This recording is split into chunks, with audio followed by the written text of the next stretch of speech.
Le marché mondial du collagène génère 12 milliards de dollars chaque année.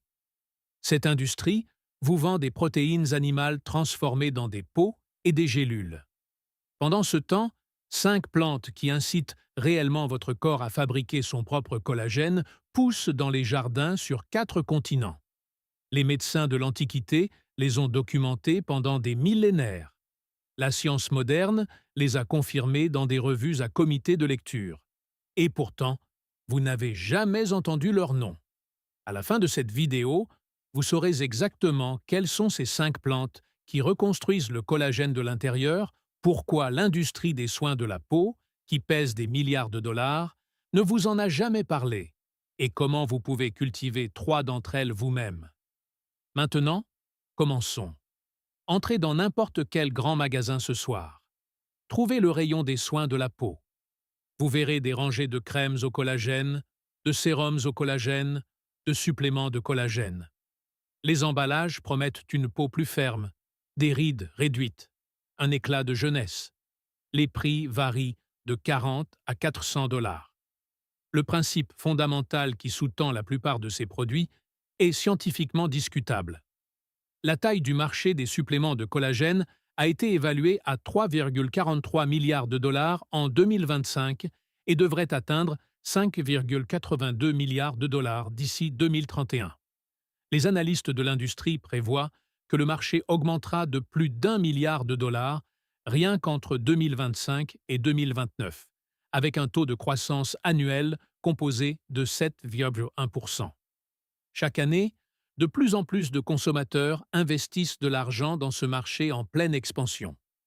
Chaque année, de moins en moins de consommateurs remettent en question la science fondamentale derrière ce qu'ils achètent. Voici ce que le marketing n'explique pas. Le collagène est une protéine, et pas n'importe laquelle. C'est la protéine la plus abondante dans tout votre corps. Le collagène de type 1 représente à lui seul 70 à 90% de tout le collagène des tissus humains. Il forme la structure de votre peau, de vos tendons, de vos ligaments, de vos os. Lorsque vous êtes jeune, des cellules spécialisées appelées fibroblastes produisent constamment du nouveau collagène. Votre peau reste ferme, vos articulations restent souples, votre corps se répare efficacement. Mais voici le problème. En vieillissant, la production de collagène diminue. À 40 ans, vous produisez environ 1% de collagène en moins chaque année. Le résultat visible, ce sont les rides, le relâchement de la peau, la raideur des articulations. Le résultat invisible, c'est une industrie de 12 milliards de dollars qui attend de vous vendre une solution. La solution qu'ils vendent est du collagène externe. Appliquez-le sur votre peau. Avalez-le sous forme de pilule. Injectez-le dans votre visage. Mais la science révèle quelque chose que le marketing ignore.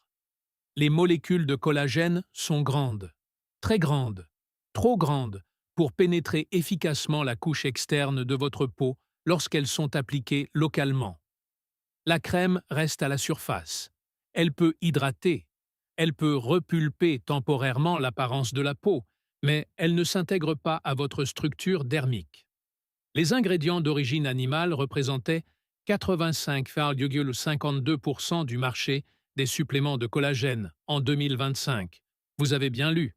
La grande majorité des suppléments de collagène proviennent de sources animales, bovines, porcines, marines. Les formulations en poudre dominent le marché avec 57,64% des revenus de 2025. Des millions de consommateurs mélangent ces poudres dans des smoothies et du café chaque matin. Ils croient qu'ils reconstruisent leur peau de l'intérieur, mais la digestion décompose le collagène en acides aminés. Ces acides aminés ne se réassemblent pas nécessairement en collagène dans votre peau.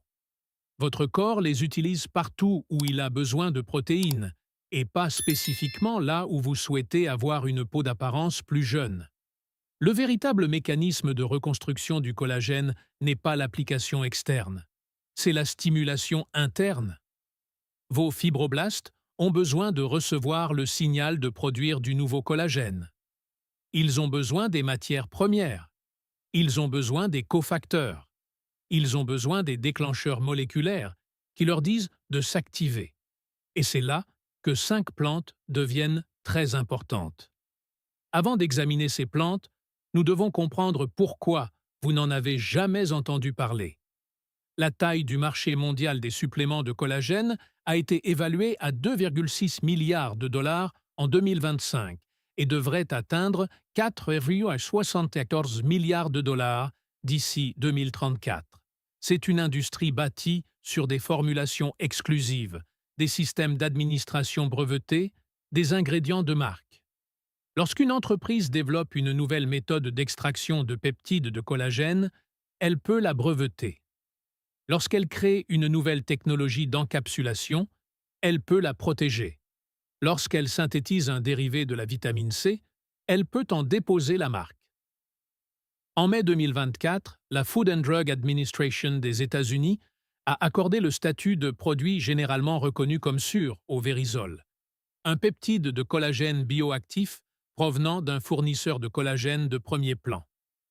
En janvier 2025, GNC a dévoilé sa gamme de collagène de premier choix, qui comprend des peptides bovins et marins avec de la vitamine C.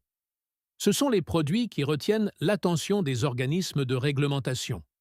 Ce sont les produits qui reçoivent des budgets marketing. Ce sont les produits qui dominent la conscience des consommateurs. Mais vous ne pouvez pas breveter une plante qui pousse à l'état sauvage dans les zones humides du Sri Lanka. Vous ne pouvez pas déposer la marque d'une baie qui se ressème d'elle-même à travers les montagnes du Tibet. Vous ne pouvez pas protéger une fleur qui s'épanouit dans tous les jardins tropicaux, du Mexique à la Malaisie. Lorsqu'une solution ne peut être possédée, elle ne peut être vendue à des prix élevés. Lorsqu'elle ne peut être vendue à des prix élevés, elle ne reçoit pas de budget marketing. Lorsqu'elle ne reçoit pas de budget marketing, les consommateurs n'apprennent jamais son existence. Ce n'est pas un complot, c'est de l'économie. Les sociétés pharmaceutiques financent la recherche qui soutient leurs produits. Les entreprises de cosmétiques financent des études qui valident leurs ingrédients. Les universités recherchent des subventions auprès des sources de financement disponibles. Les sources de financement favorisent les interventions brevetables. Une plante qui se ressème d'elle-même et que n'importe qui peut cultiver menace toute cette structure. Cherchez sur PubMed, la base de données de la recherche biomédicale. Tapez les mots « supplément de peptides de collagène ». Vous trouverez des milliers d'études. Maintenant, tapez le nom latin d'une herbe traditionnelle stimulant le collagène. Vous trouverez une fraction de ce nombre.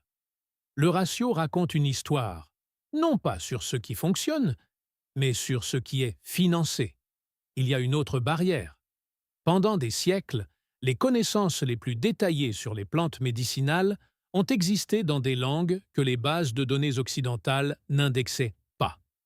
Un texte médical coréen pouvait documenter 17 utilisations pour une seule herbe, mais si ce texte n'a été traduit qu'en 1999, 386 ans de connaissances sont restés invisibles pour les chercheurs occidentaux. Une étude publiée en japonais pouvait démontrer des résultats cliniques remarquables. Mais si les grandes bases de données sous-indexaient systématiquement les publications en langues asiatiques, ces résultats n'atteignaient jamais les médecins américains. La barrière de la traduction fonctionnait comme un mur d'information. Les connaissances traditionnelles d'un côté, des milliards de dollars de revenus industriels de l'autre. Les plantes attendaient d'un côté de ce mur. Les consommateurs qui en avaient besoin attendaient de l'autre. Maintenant, franchissons ce mur.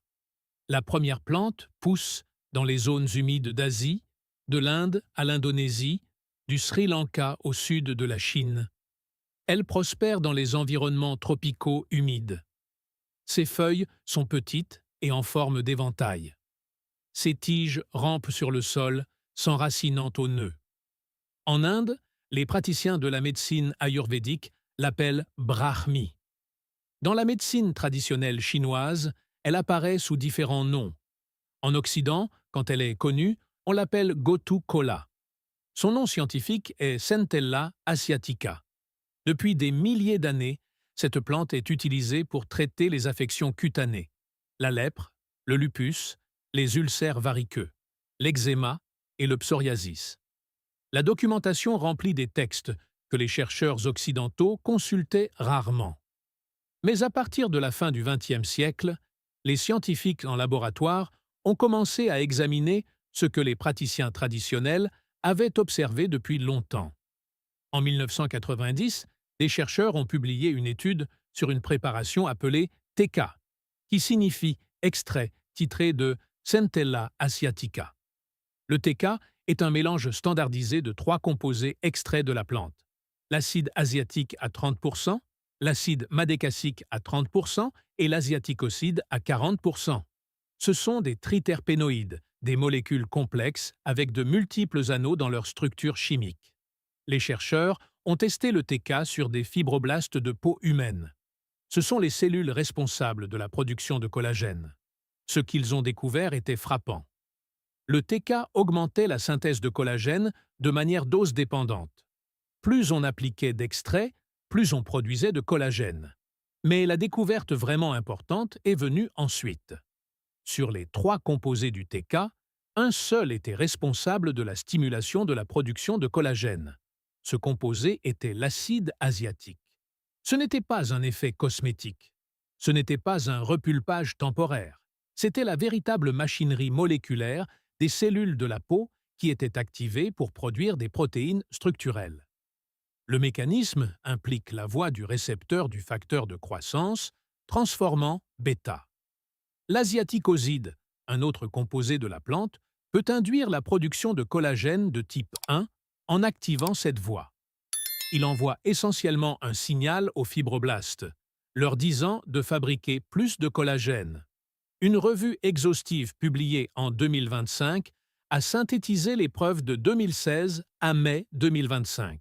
La Centella asiatica est de plus en plus utilisée en dermatologie et en cosméceutique pour la réparation des plaies, le soutien de la barrière cutanée, la modulation des cicatrices et le photovieillissement. Les principales saponines triterpénoïdes et leurs aglycones agissent à travers des voies complémentaires, y compris l'anabolisme de la matrice extracellulaire stimulée par le facteur de croissance transformant bêta-SMAD. La recherche continue de s'étendre. L'incorporation d'extraits de Centella asiatica dans des formulations de sérum stable démontre le potentiel des composés bioactifs d'origine végétale dans les soins de la peau moderne. Des tests en laboratoire ont révélé que les formulations contenant de la Centella asiatica produisaient un effet prolifératif dépendant de la concentration sur les cellules de la peau, atteignant près de 120% de viabilité. Les cellules n'ont pas seulement survécu, elles ont prospéré. Elles se sont multipliées. Une étude clinique de 2025 a évalué l'efficacité d'une crème pour le visage contenant de l'extrait de feuilles de Centella asiatica chez 98 participantes ayant la peau sensible. Les scores moyens des symptômes ont chuté de 66% après 2 semaines et de 76% après 4 semaines. 4 symptômes, dont l'irritation de la peau, les tiraillements, les démangeaisons et les rougeurs, ont été considérablement réduits. Une étude pilote a évalué une formulation de sérum de soins de la peau contenant des vésicules extracellulaires de Centella asiatica comme principal ingrédient actif sur la qualité de la peau du visage chez des participants en bonne santé. Le groupe traité a montré des améliorations statistiquement significatives de tous les paramètres cutanés par rapport au groupe placebo, qui n'a montré aucun changement significatif. L'Agence européenne des médicaments, qui réglemente les produits à base de plantes dans l'Union européenne, a publié un rapport d'évaluation sur la Centella asiatica. Le rapport a documenté que la plante favorise la prolifération des fibroblastes et augmente la synthèse du collagène. Elle augmente la teneur en fibronectine intracellulaire. Elle augmente l'activité mitotique dans la couche germinative de la peau. Il ne s'agit pas de spéculation de médecine populaire. Il s'agit d'une documentation d'un organisme de réglementation basé sur des preuves cliniques. Pourtant, entrez dans une pharmacie américaine et demandez du Gotu Kola, La plupart des pharmaciens ne sauront pas de quoi vous parlez. Les connaissances existent, la recherche existe, la plante existe, la connexion avec les consommateurs n'existe pas. La deuxième plante pousse dans des conditions si rudes que la plupart des cultures mourraient en quelques semaines. Sur les pentes montagneuses de haute altitude, avec des hivers glaciaux, un sol pauvre et un rayonnement ultraviolet intense. Du plateau tibétain aux régions côtières de la Russie, de la Mongolie aux montagnes du nord de l'Europe, un arbuste épineux survit, là où presque rien d'autre ne le peut. Ses baies sont orange vif, et ses branches sont couvertes d'épines acérées qui rendent la récolte difficile et douloureuse. En Russie, on l'appelle argousier. Au Tibet, il est apprécié depuis des siècles. Son nom scientifique est Hippophae rhamnoide. Les baies et l'huile d'argousier sont utilisées dans la médecine traditionnelle à travers l'Asie et l'Europe depuis des siècles. La plante apparaît dans d'anciens textes médicaux tibétains. La légende prétend que Gengis Khan en donnait à ses chevaux pour leur endurance. Les cosmonautes russes auraient utilisé des produits à base d'argousier pour se protéger contre les radiations, mais la véritable histoire scientifique n'a émergé que lorsque la chimie analytique moderne a pu examiner sa composition. En 2008, des chercheurs de Harvard ont identifié quelque chose de remarquable à propos de cette plante. L'argousier est l'une des très rares sources végétales d'acide gras oméga 7, également appelé acide palmitoléique. La plupart des discussions sur les acides gras bénéfiques se concentrent sur les oméga 3 et les oméga 6. L'oméga 7 n'a reçu presque aucune attention, mais l'oméga 7 est naturellement présent dans la peau humaine. Il joue un rôle dans la communication cellulaire et la réparation des tissus, et l'argousier en contient des concentrations importantes. En 2022, des chercheurs chinois ont publié une étude dans la revue Antioxydants. Ils ont examiné des composés appelés proanthocyanidines, extraits de l'argousier. Et ils ont testé ces composés sur des fibroblastes de peau humaine qui avaient été vieillis par exposition au peroxyde d'hydrogène, ce qui imite le stress oxydatif qui contribue au vieillissement de la peau. Les résultats ont été significatifs. Les proanthocyanidines de l'argousier ont favorisé la synthèse du collagène de type 1 par la voie TGF-bêta-1 SMADS. Elles ont inhibé la dégradation du collagène en régulant l'équilibre entre les métalloprotéinases matricielles et leurs inhibiteurs. Les métalloprotéinases matricielles sont des enzymes qui décomposent le collagène, et leurs inhibiteurs empêchent cette dégradation. L'argousier a déplacé l'équilibre vers la préservation et la production de collagène. Une autre étude a démontré que l'extrait d'argousier améliorait l'expression du collagène 1 dans les fibroblastes sénescents, des cellules de la peau qui ont vieilli et ralenti leur production. L'extrait a restauré la production de collagène à des niveaux similaires à ceux d'avant la sénescence. Il a essentiellement rajeuni la capacité de fabrication des vieilles cellules. Imaginez une grand-mère dans les contreforts de l'Himalaya. Ses mains sont burinées par des décennies d'agriculture, mais sa peau conserve une élasticité qui intrigue les chercheurs en visite. Elle n'a jamais acheté de supplément de collagène de sa vie. Elle n'a jamais vu l'intérieur d'une clinique de dermatologie. Chaque automne, elle récolte des baies orange vifs sur des buissons épineux qui poussent à l'état sauvage sur le flanc de la montagne. Elle les presse pour en faire de l'huile, les ajoute à la nourriture et applique l'huile directement sur sa peau. Elle fait cela depuis son enfance, comme le faisait sa mère, comme le faisait sa grand-mère. Ce n'est pas un scénario imaginaire. Les chercheurs en ethnobotanique ont documenté ces pratiques dans de multiples cultures.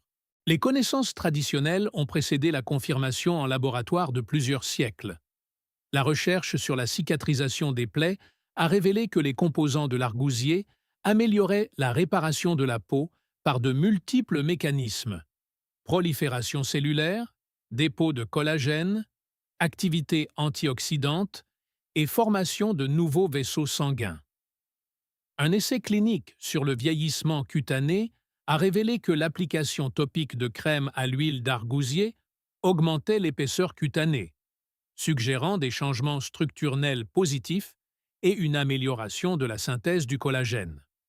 La composition phytochimique unique de l'argousier offre des avantages synergiques, notamment des acides gras oméga 7, des vitamines A, C et E, ainsi que des caroténoïdes, des flavonoïdes et des polyphénols. Ces composés travaillent ensemble, et le tout est plus grand que la somme de ses parties. L'argousier pousse dans des endroits reculés, et il est difficile à récolter. Les baies doivent être traitées rapidement avant qu'elles ne s'oxydent, et la chaîne d'approvisionnement est complexe. La plante n'est pas originaire des systèmes agricoles occidentaux. Rien de tout cela n'empêche la science d'être valide. Cela empêche seulement la commercialisation d'être rentable. La troisième plante est plus ancienne que les dinosaures. Elle est apparue sur Terre il y a plus de 350 millions d'années. Elle a survécu à l'extinction du Permien. Elle a survécu à l'extinction du Trias. Elle a survécu à l'impact qui a tué les dinosaures il y a 66 millions d'années.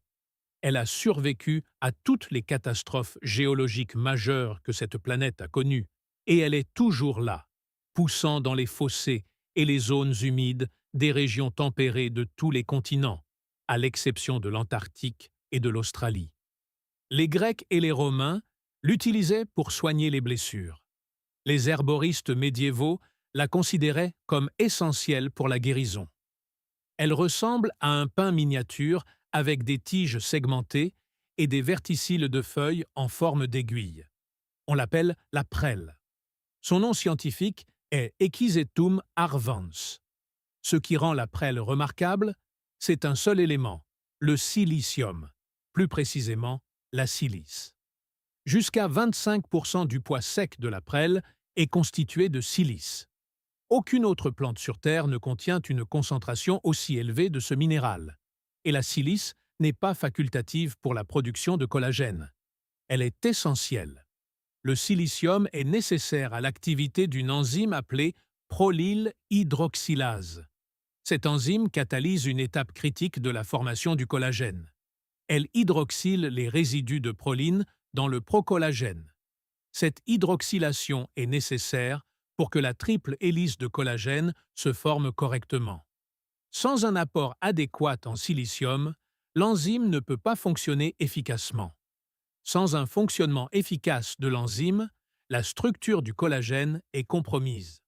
Le lien va plus loin. À mesure que les humains vieillissent, les niveaux de silicium dans le corps diminuent. Ce déclin est corrélé à une diminution de la production de collagène.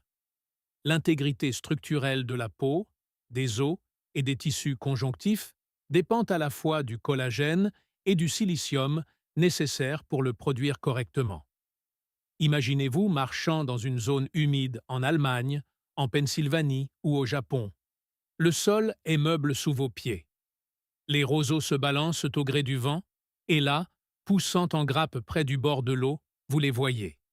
Des tiges vertes segmentées s'élevant comme des bambous miniatures. Arrachez-en une du sol. Sentez la texture rugueuse. Cette rugosité provient des dépôts de cristaux de silice dans les parois cellulaires de la plante. Vous tenez l'une des plus anciennes espèces végétales vivantes sur Terre, et à l'intérieur de cette structure ancienne se trouve un minéral dont votre peau a désespérément besoin. Une étude clinique a examiné 108 femmes en postpartum présentant des plaies liées à l'accouchement. Les chercheurs ont appliqué une pommade contenant 3% d'extrait de prêle.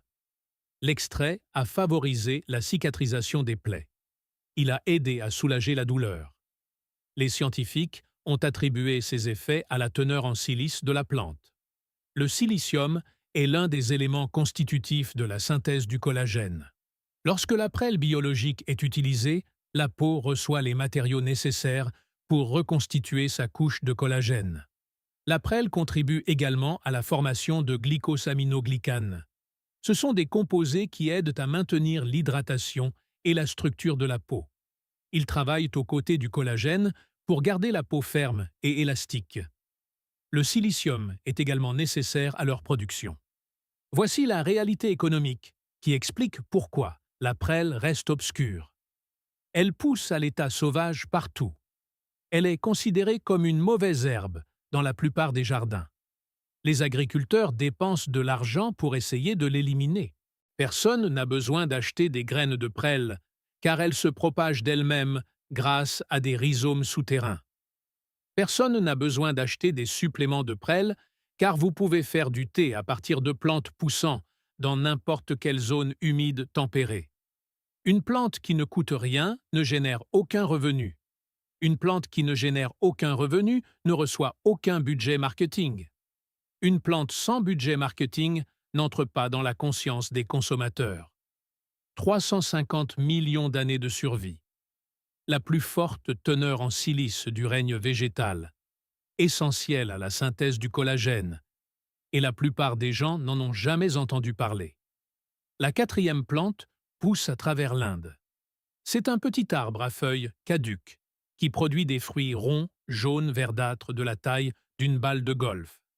Le goût est acide et amer, peu agréable pour la plupart des palais, mais le profil nutritionnel rend le goût sans importance. Ce fruit contient environ 20 fois plus de vitamine C qu'une orange. En sanskrit, on l'appelle amalaki. En hindi, amla. Son nom scientifique est Emblica officinalis. Les sources occidentales l'appellent souvent groseille à maquereau indienne. La vitamine C n'est pas juste un autre nutriment pour la santé de la peau. C'est le cofacteur le plus important pour la synthèse du collagène dans le corps humain. La transcription du collagène est améliorée par l'acide ascorbique, qui est la vitamine C. L'acide ascorbique sert également de cofacteur pour la prolylhydroxylase et la lysylhydroxylase. Ces enzymes stabilisent la structure du collagène. Sans un apport adéquat en vitamine C, la production de collagène échoue.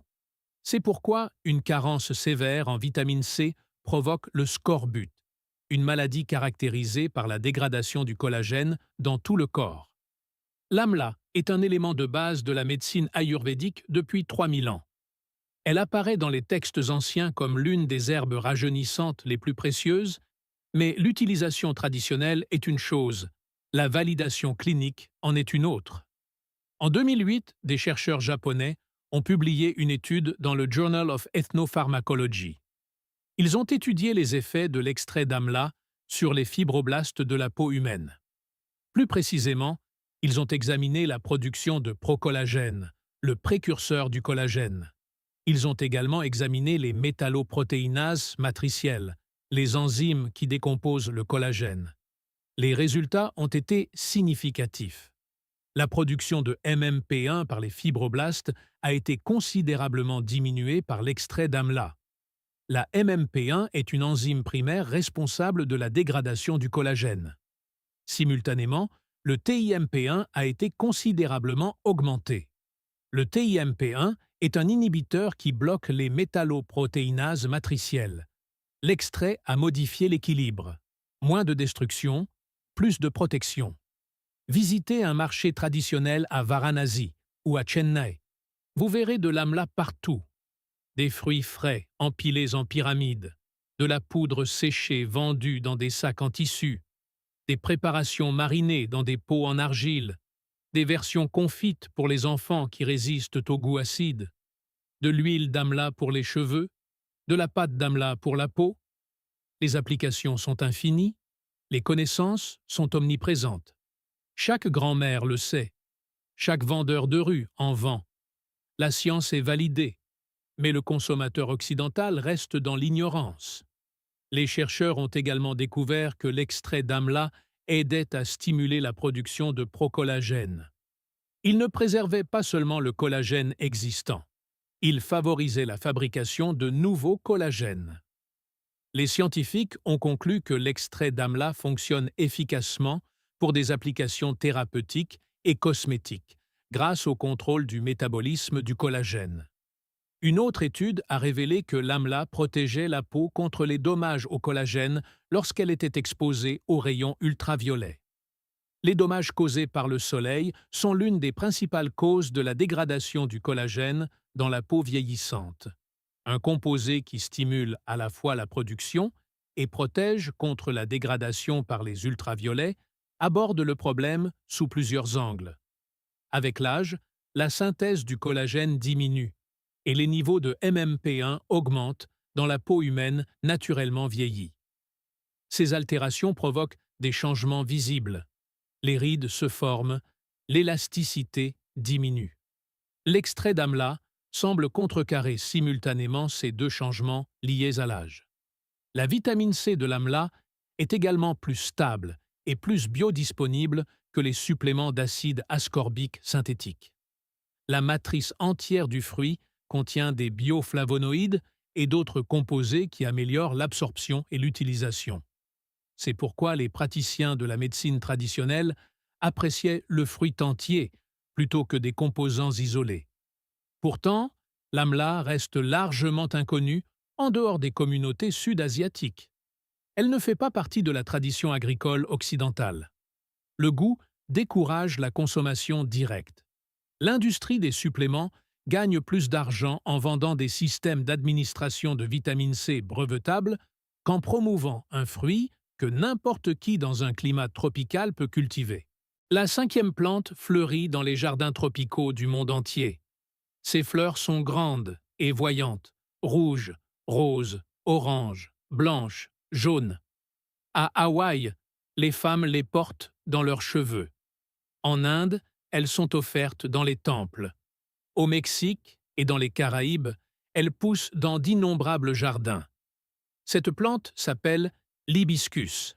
Son nom scientifique est Hibiscus sabdarifa, bien que plusieurs espèces apparentées partagent des propriétés similaires. L'hibiscus est utilisé dans les soins de la peau depuis l'Égypte ancienne, et les cultures hawaïennes et indiennes l'ont intégré dans leurs soins de beauté depuis des siècles. Les civilisations mayas l'appréciaient, mais l'explication scientifique de ses effets n'est apparue que récemment. Les dermatologues ont donné un surnom à l'hibiscus. Ils l'appellent la plante à botox. Il ne s'agit pas d'une exagération marketing. Cela fait référence à des mécanismes biochimiques spécifiques.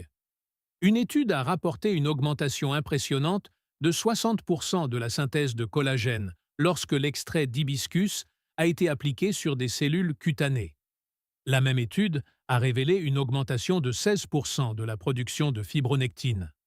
Ces protéines sont cruciales pour maintenir l'élasticité et la structure de la peau.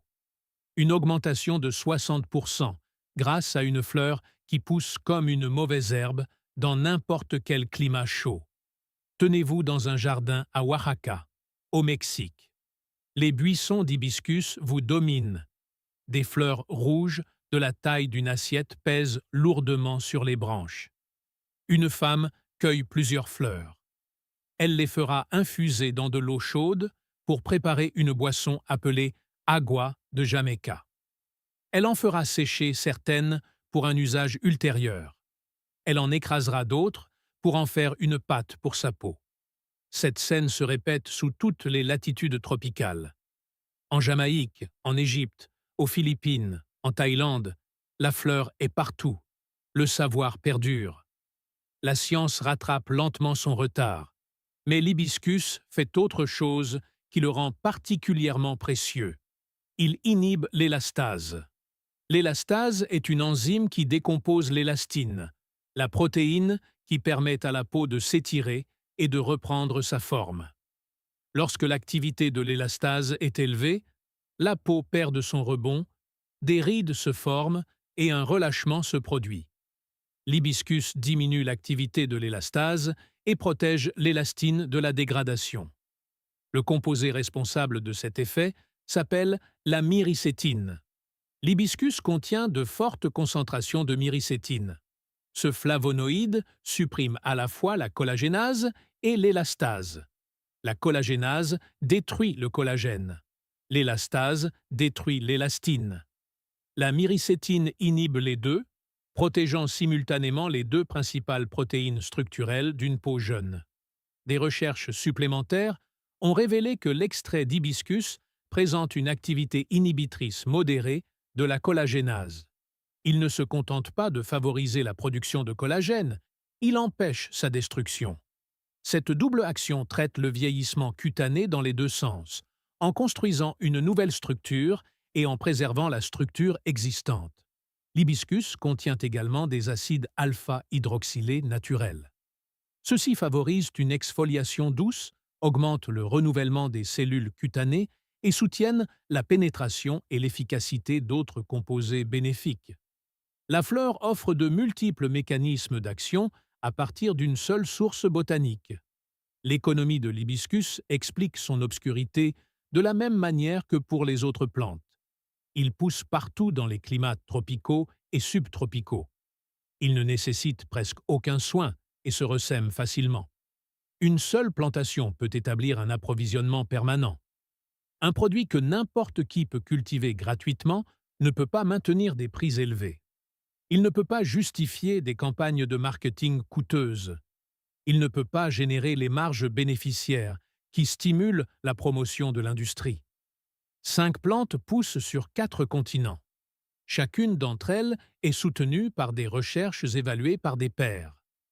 Chacune a été utilisée dans la médecine traditionnelle pendant des siècles ou des millénaires. Chacune est capable de stimuler la production de collagène grâce à des mécanismes biochimiques documentés. Et chacune est largement inconnue des consommateurs qui dépensent des milliards de dollars chaque année en produits à base de collagène. En novembre 2025, le Global Wellness Institute a rapporté que l'économie mondiale du bien-être a connu une croissance de 7,9% de 2023 à 2024, atteignant 6 800 milliards de dollars. Les consommateurs dépensent des sommes sans précédent pour la santé et la beauté. Ils recherchent des solutions et sont prêts à payer le prix fort, mais les canaux d'information les dirigent vers des produits brevetables. Les plantes qui poussent à l'état sauvage restent cachées.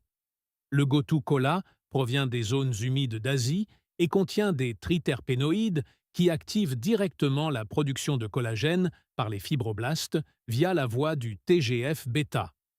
L'argousier pousse sur les pentes montagneuses rudes du Tibet et de la Mongolie.